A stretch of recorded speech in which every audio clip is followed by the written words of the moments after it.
Welcome. In this video I'll discuss magnetic helicity, which is a useful conserved quantity in ideal MHD, and it's also conserved, or almost conserved, when you have non-ideal effects. And this has been used to understand reverse field pinches, so something called a Taylor state. And so this is where you have a system which relaxes through resistivity, so energy is dissipated, but due to the conservation of magnetic helicity, the state has a constraint. And so this allows you to work out what the state looks like after reaching a minimum energy. And so there's a theorem I'll go on to later, Volta's theorem, which says that this is the state of minimum magnetic energy, subject to conservation of helicity. And so here I'll define helicity, and then show it's conserved in ideal MHD, and then discuss a similar related quantity called cross helicity, which can also be conserved in some cases. So helicity is just defined, is called H, and is just defined as the integral over a volume, over some volume of B dot A. It's an integration over some kind of volume, where here we define the A is the magnetic potential, so B is the curl of A, and we'll show that H is conserved in ideal MHD, and also approximately conserved in non-ideal MHD. It's important to note that H is not an absolute quantity, so A can be modified up to a gauge, and so this gives you a different definition of H. As long as you're consistent, use the same gauge for A, then this is conserved. And so what this means is that it's not really useful to talk about B dot A or A dot B as being a gauge helicity density. So what is this helicity? So there are some examples I can show just to give an idea what it is. It's basically a measure of how linked together the magnetic field is. So if you have a field line that says H equals 0, and same if you have other field lines which are not linked, so they're just in parallel, for example, then this all has H equals 0. So there's no linkage between the field lines.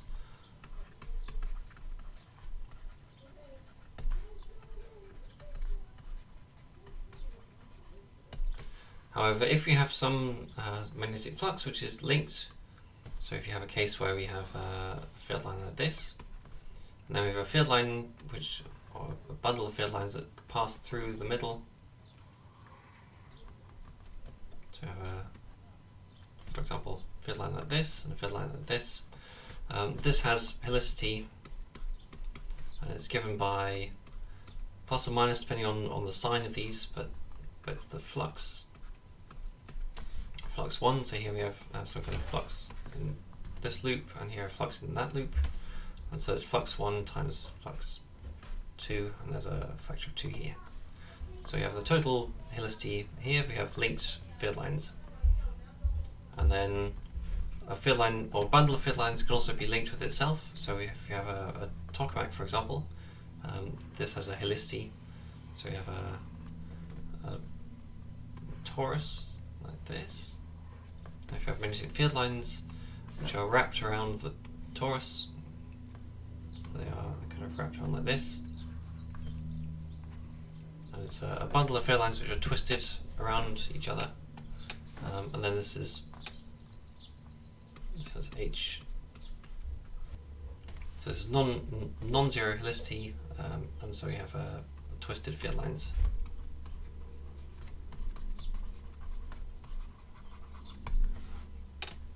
Now we can show it's conserved. So we can show that the helicity is conserved in ideal MHD. Just write down the formula again. So we have helicity is the integral of A dot B, integrated over a volume, and so we have dH by dt. So the change in helicity with time is either due to changing A,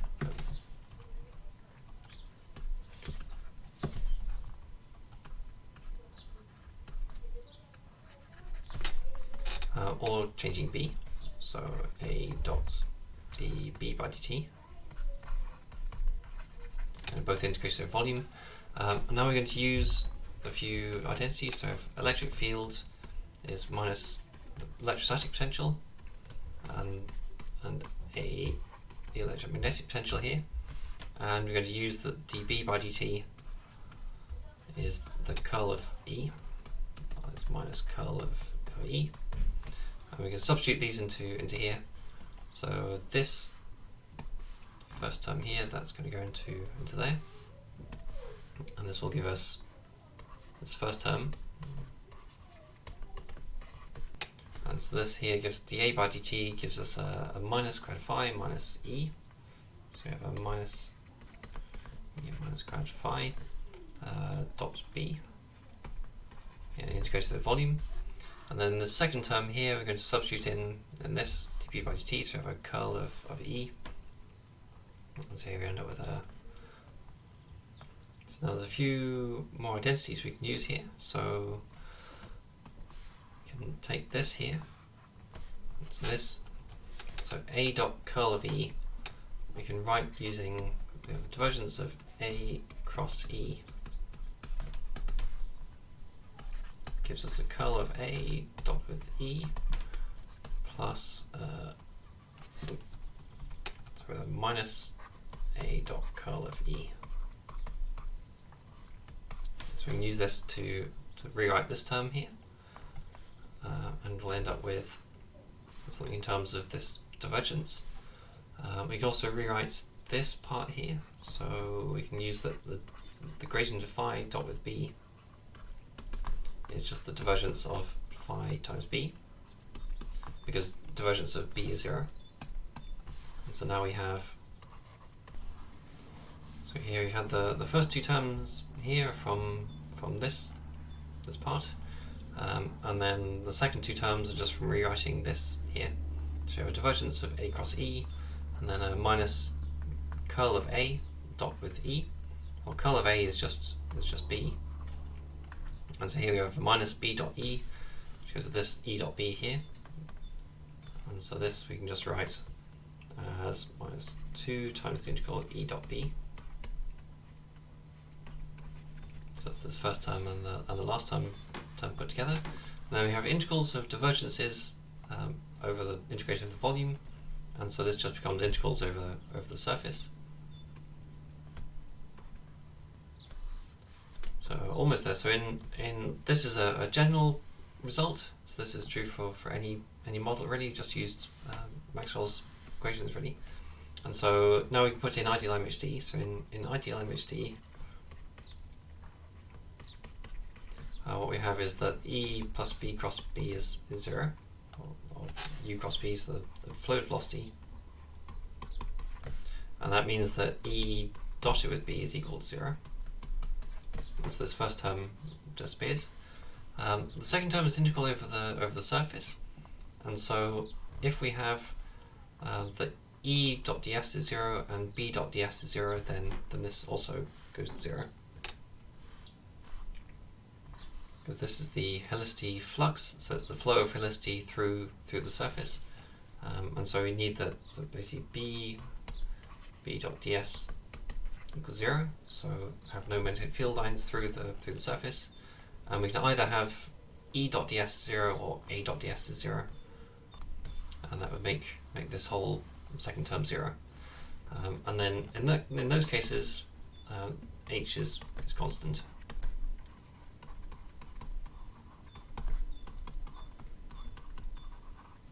So in ideal MHD, if you have a closed surface, the magnetic field parallel to the surface, and no electric fields through the surface, then we have conserved helicity.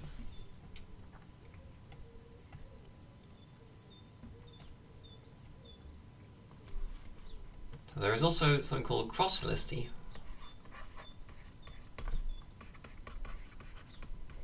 which is also conserved in some cases in ideal MHD. And this is defined in a very similar way. So we have hc, and now it's the velocity u crossed with v. So this comes up in MHD turbulence cases. It's useful to try and understand cascades, and this can be conserved in some cases. So if you have in ideal MHD So what we have is that the change of this cross helicity with time, you can go through a very long but quite similar derivation, and you end up with this depends on this formula. And so you have a term which is kind of like the energy, so internal energy and kinetic energy, and then this whole thing goes to 0 if you have b dot ds is 0 and u dot ds is 0 as well. So if we have, so if b dot ds and u dot ds, then this whole thing goes to 0. So if there are no flows through the surface and the magnetic field is parallel to the surface, then Hc is also conserved. And now, the next video, I'm going to use conservation of helicity to look at, or start looking at how magnetic fields relax and start getting towards Taylor states and reverse field pinches.